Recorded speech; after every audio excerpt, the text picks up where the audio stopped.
It is time once again for the weekly closes on our favorite Bitcoin miners. But before we get going, I got something special to share with everyone. Made a crypto. Actually, I made a couple of cryptos, and I did a video about it the other day. If you haven't seen that and you're interested, go ahead and check it out. If you go to the Trade Cave channel, and we go down, it's like 2 days ago. It's called Build Crypto Easy Mode, where I take you through every step of the way. And in fact, I made Bwayne Smoof in that video. I haven't gotten around to doing anything with their Twitter yet. You can see here it's at Bwayne_Sui. That's the crypto that I made for that video specifically. There's another one that I did before that as like a practice, but I also think it's funny because it's for the banana zone, which is where we currently are in the crypto cycle right now, and that's going to be nanners for banana zone.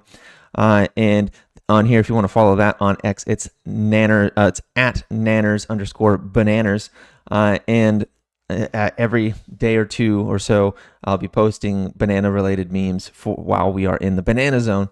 And you can also pick that up on the Sui network. If you've got a Sui wallet, you can go over on the Hop aggregator and actually purchase this coin if you wanted to. It doesn't do anything. It's just a meme token that has no utility or inherent value, only the value that the community gives to it. But that is there, and it exists. And that's pretty cool. Or you can go watch that video, make your own crypto, and maybe you'll be the one making the next SHIB or the next Doge, who knows.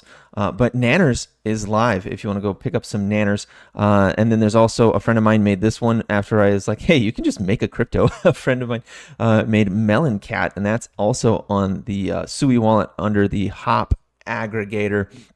And if you wanted to follow this one on X, it's meloncat_Sui. These are all on the Sui chain. It's the easiest one to make a crypto on, and honestly, it's a lot of fun. It costs 2 Sui to make a crypto. And if you follow this one on Instagram, my friend made it on Instagram, sorry, on X. My friend puts out cat memes basically daily for this one as well. It's just a fun little project that we're doing. It's just fun. And you can get the links to all these X accounts and all of these cryptos in the link will be in the description of this video. It'll take you to there. Also the Sui wallet, which is where you can get your Sui wallet in order to start getting involved in that chain.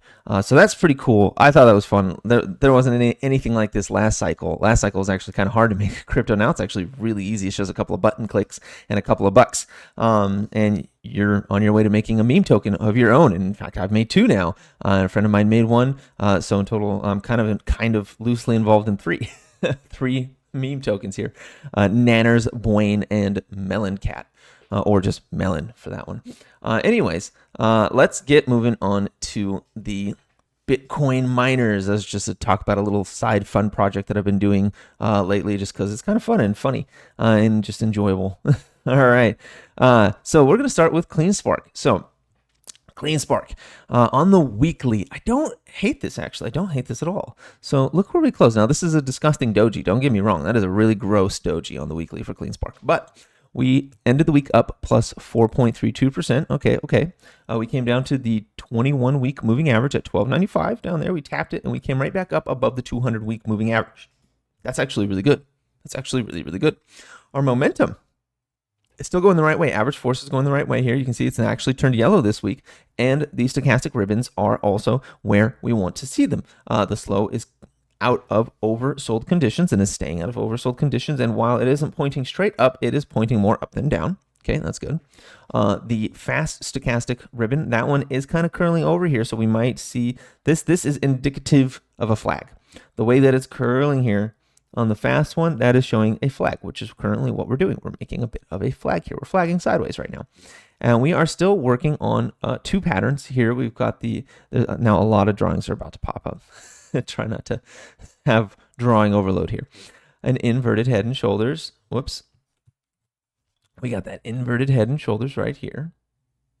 Right, and we're working on that. The end point of this is, we did come up to the end of it, but we are creating a flag now. And that flag could take us up to 18. Not 18, up to 20. Could take us up to 20. That could happen next week, potentially. Usually, the first week of December is going to be a bit rough, and it was.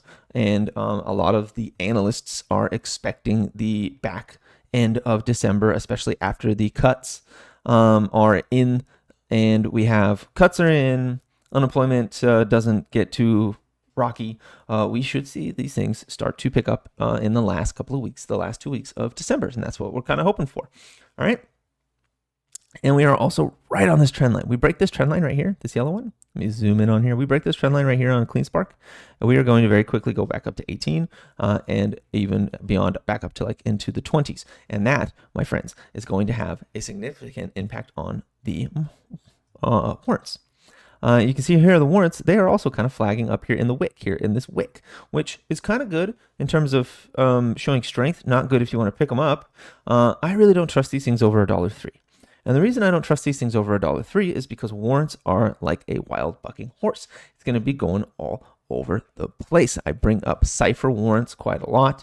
I bring up Core Scientific warrants quite a lot to show that they frequently fly up over $1, back under $1 by a significant margin, just to find themselves back up at $2 a couple of weeks later. They are exciting to be in, but they're dangerous to be in. I'm not buying anything over $1.03. I'm waiting for it to come down. And it may never come down. Don't get me wrong. That doesn't mean that it will come down. It just means that I personally am waiting for it to come down. I don't like it over 103. And if I go to the hourly here, look at that shelf. Look at that shelf right at 103. If we tapped it once, twice, 3, 4, 5 times, how many times is this going to tap 103 before it breaks? That concerns me, and that's why I'm not buying it above 103, because once it breaks 103, you better believe 83 cents is going to come in real fast. And if 83 cents doesn't hold, 64 cents is going to come in real fast. This thing could collapse on itself very quickly, and that's why I'm not buying over 103. Now, if you think I'm wrong, and that's a totally valid opinion, go for it. That's all I can say. But personally, I won't be doing it. And of course, nothing I say is financial advice or a suggestion to buy, sell, or hold any asset whatsoever. These are just my opinions. Let's take a look at the Cifr warrants. Yeah, you can see like they come up, they do these huge moves up, real high, and then followed by huge moves down, real low, real high, real low. This thing came back to 70 cents several times. See the 786 line right here? Came back to this thing once, went up twice, 3 times before it really took off. And then even after it took off, it came at least back to the 382. Okay? At least back to the 382. Whereas CleanSpark warrants, and that's on the weekly. These are the fib levels, by the way, that I've got on this one. Whereas CleanSpark warrants, so far it came up, came all the way back down to the 716, or no, sorry, the 618. Never got to the 716. The 618 went back, came back only to the 382, and then it's been hanging out above the 382 ever since. So I don't trust it yet. I don't trust it yet, personally. I'd want to see price above 130 or at 83 cents before I'd be feeling like I need to see it outside of this box. Let me get this. Outside of this box before I'm on board with this thing again. Anyways, that's all I got to say about that. I kind of talked about it a little longer than I anticipated. So let's move on. Bit Digital had an amazing week. All right, it's only up 5.86%, but man, with Ethereum getting wild, that thing was good. That was some nice moves. Look at this ascending channel right here. Okay, you're gonna. I didn't draw it already yet, did I? Yeah, I did. This ascending channel that we're still in, we're in the top half of this thing. We might break out of this thing to the top. Now, also look at this week. Look what we did this week. Remember this megaphone? Now, this is on a smaller time frame. I think like a daily, this megaphone. But look, we came right up to the top of the megaphone and failed, which was outside of the ascending channel. We also came up to that 520 level, that line I drew, right? And failed. So that's interesting. I do still think we've got a date with this line right here, this trend line right here. I think we got a date with this thing. And right now, if we hit that next week, that would be $6.09. The week after, $6.14. If we do it in March, $6.29. I think we got a date with that line. I really do. Anyways, especially with Ethereum breaking out, yeah, I really do. Let's take a look at this. Okay, so yeah, we've got room all the way up to 571 right now on the ATR bands. That's pretty exciting. If we were to, we're probably not going to do this anytime soon, but yeah, the fib, I would do a 3-day one for this. We are searching for tops, by the way. We are searching for tops now. The 3-day, yeah, probably maybe the 3-day up at 636. Yeah, I could see that. I could see this one peaking out around 636 because look at this. We are still in this very, very aggressive uptrend here. And until we lose this 21-week moving average at 406, we're still in a very aggressive uptrend here. And it's not going to stop.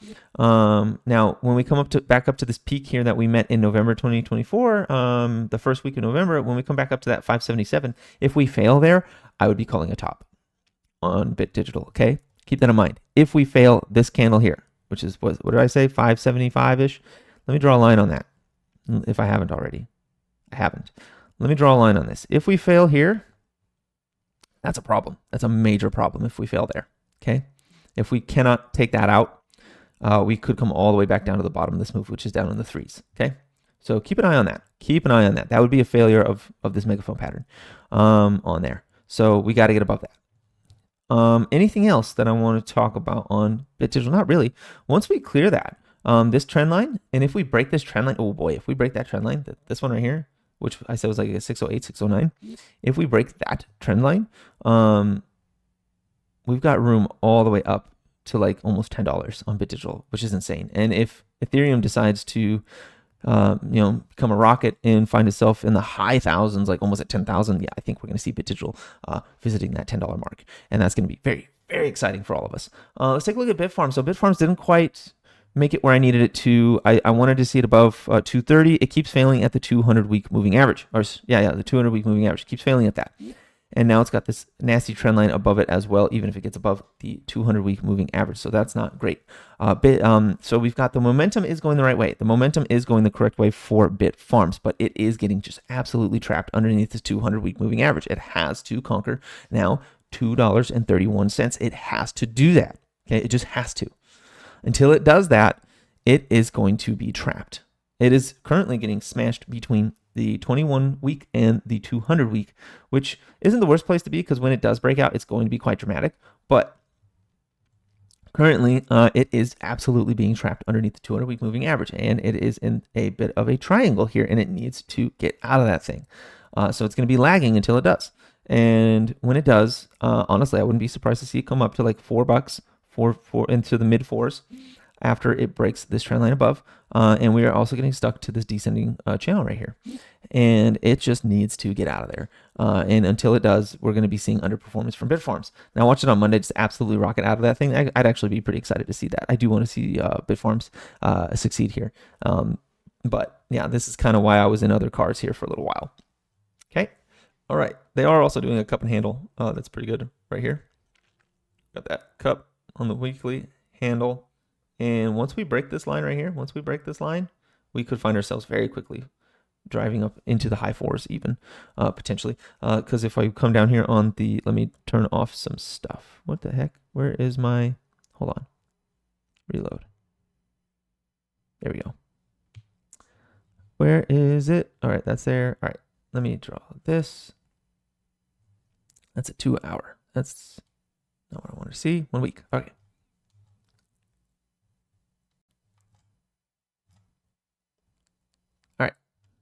It's a very ugly cup and handle, but it's present. And if we were to break out of it, it'd be about right there. I'd call about high 6s, potentially. Potentially. Doesn't mean that it's set in stone, but that would be the potential area I'd be looking at. High 6s if we broke out of that cup and handle soon. Okay, let's go ahead and move over to Mara. Mara, the darling. I've been very much enjoying Mara lately. I've been buying calls on every dip, and it has been paying me quite well for Mara here.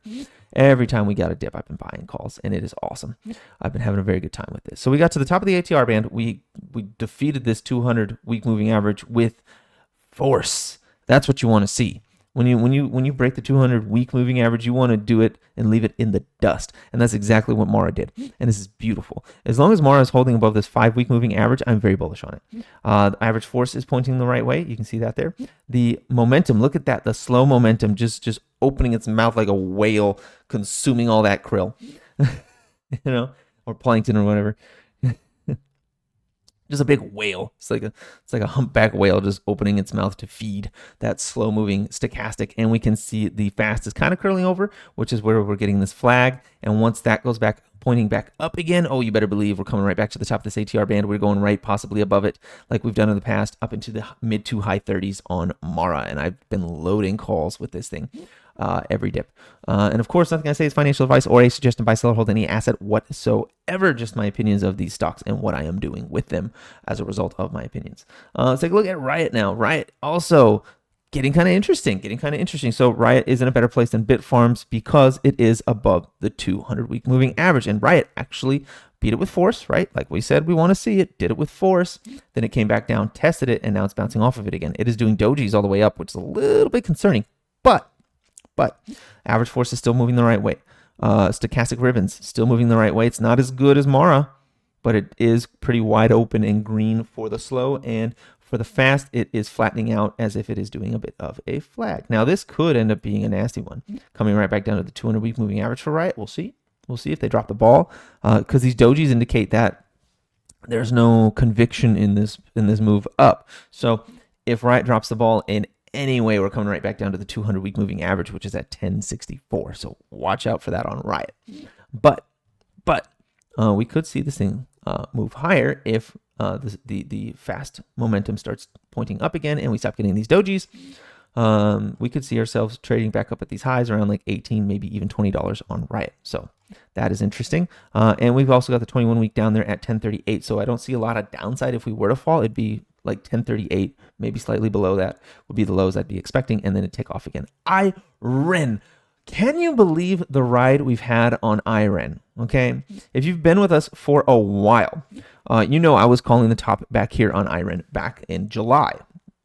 Okay, and I was saying it's going to come back to $8. And in fact, it came as low as $6. So I missed that by a couple of bucks. But I was buying from $9 all the way down to $6. I am now in well over 100% profit on all of my Iren. I've sold a little bit on that 30% day that came in last week, which I ended up selling it at like $10 or something on that day, but that's okay. I didn't sell a lot. I sold a little bit so I could get into more clean spark warrants if they ever grace me with a good price. Anyways, so we recognized this double top. It came all the way in, all the way down. We bought it all the way to the bottom, rode it all the way back up. If you're with me on this thing, man, we are in such good profit, and I'm not sure that we're quite done yet because we haven't gone beyond the ATR band by very much. And in the previous ones, we would tend to peak over this thing a decent amount above the top ATR band. How much, you ask? Let's see what it did last time. Last time, the furthest away from it got was 40%. In the previous runs, let's see, the furthest it got away from it was 19%. And the run before that, the furthest away it got was 18%. So I'm looking between 20 and 40% above the top ATR band. And currently we have done 4 with that wick. So we can go up to, currently where it currently is, 18% would, or 18, let's go, 18% would be $18. 39% would be, let's go a little higher, 39% would be $21.41. This fits into my box. This box specifically, I will be selling in this box. We get into this box, I'm going to dump my Iren and wait for it to come back down to like $14 sometime in the spring, at which point I will reload it again for the back half of 2025. Perhaps just the summer rally of 2025. That's what we'll be looking for. Okay, well, that's what we'll be looking for. So yeah, we watched this aggressive downtrend. As soon as it broke, we were like, yeah, it's going to start going back up, and then it did. Iren is still in a great place. Look at this. The slow stochastic ribbon's pointing up. The fast is pointing up. The average force is pointing up. This thing still has legs. So that's what we're doing with that right now. Iren, I'm very happy about this. Corz is probably still just chugging along. Actually, it's not. Okay, it is, but it gave us a doji at the 5-week. Corz, quick thing here. We came to the middle point of this ascending trend line, this ascending channel. It's very aggressive. It bounced off of it and went right back up, made a doji above the 5-day moving average. That's good. That's good. Trust me, it's good. The fact that we went back above the 5-week moving that day, 5-week moving average on Corz is actually really good that it closed there, even though it is a doji and that is ugly and I don't like it. it did it above the 5-week moving average, which is at $16.70. As long as Corz holds above $16.70, it still has legs. Okay. If it breaks below that, say hello to the 21. It hasn't said hello to the 21 since August. So it probably has a date with the 21 soon, which is currently at $13.04. So we're in a precarious area where I would not be adding, but I would be holding personally, because as long as it's above the 5-day moving average, or sorry, 5-week, as long as it's above the 5-week moving average, it has legs. And if it closes beneath the 5-week moving average, well, you better believe it's going to come down and touch the 21-week moving average, which at this point in time, if it were to do, would likely come down to wick below the bottom of this descending channel, or sorry, this ascending channel, and then find itself right back inside of it again. Okay, this would be your buying opportunity. And of course, nothing I say is financial advice or a suggestion to buy, sell, or hold any asset whatsoever. These are simply my opinions. I'm just some guy on the internet. Anyways, let's move on to Wulf. How's Wulf doing? Wulf also making dojis above. This looks so much like the Riot chart, everyone. This looks so much like the Riot chart. We blasted up. We came back, tested a trend line. In this case, the 5 versus the 200 for Riot, and then started making dojis up. I don't like it. Oh, okay. Wolf's in trouble. Wolf's in trouble. All right. Anyways, look at average force. It made a lower. It made a lower peak. Look at the stochastic ribbons. It came down into the pink, and the slow one got real tight, real small. If this yellow turns pink again, and we lose the 5-week moving average at 755, Wolf's going to come down to the 21, which is currently at 575, and maybe even as low as $5. So watch that close, especially since this wick right here, we came up and got rejected below the high over here. That is a signal of failing to make a new high. So if we lose the 5-week moving average, 21's coming in. We lose the 21, $5 is coming in. So watch Wulf. Wolf's actually kind of in a precarious spot this week compared to its peers. Okay, pay attention to it. Watch it close. Hut at $30. Wow, look at this thing. The top ATR band's here, and it's just like, nope. How many percentage points above the top ATR band are we right now? Or how much did we go? We went 21% over. This thing went as high as $32.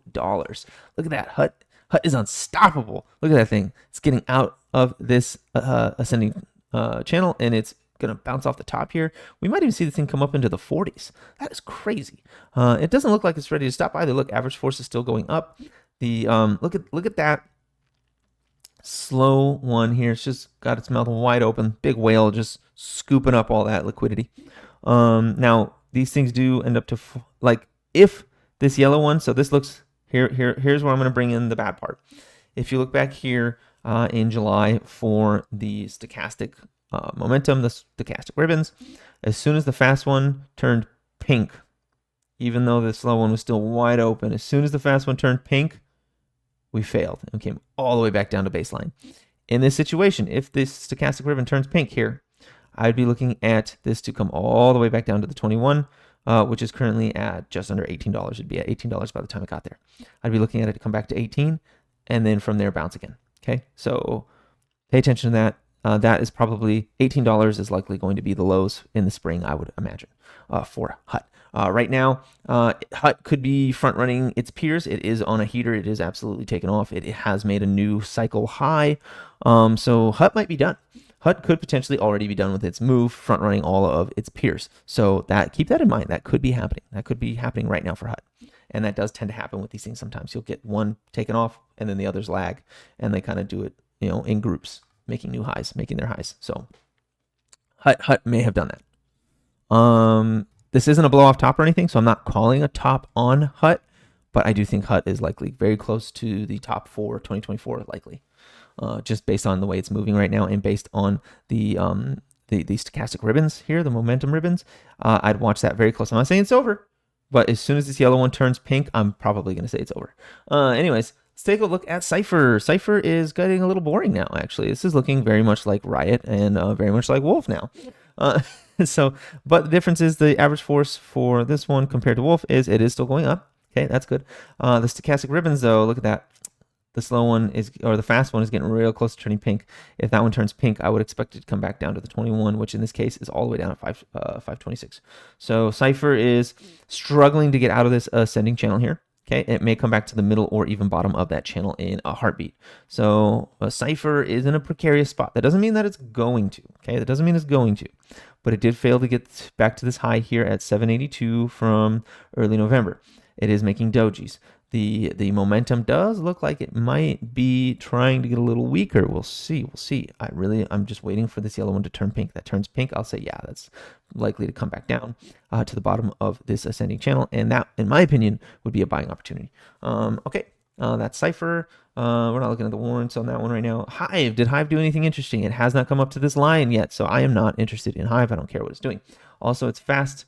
The fast one turned pink back here a couple weeks ago, and look at that. It just dropped all the way to the 21, just like I'm saying some of these others might. Okay, keep that in mind.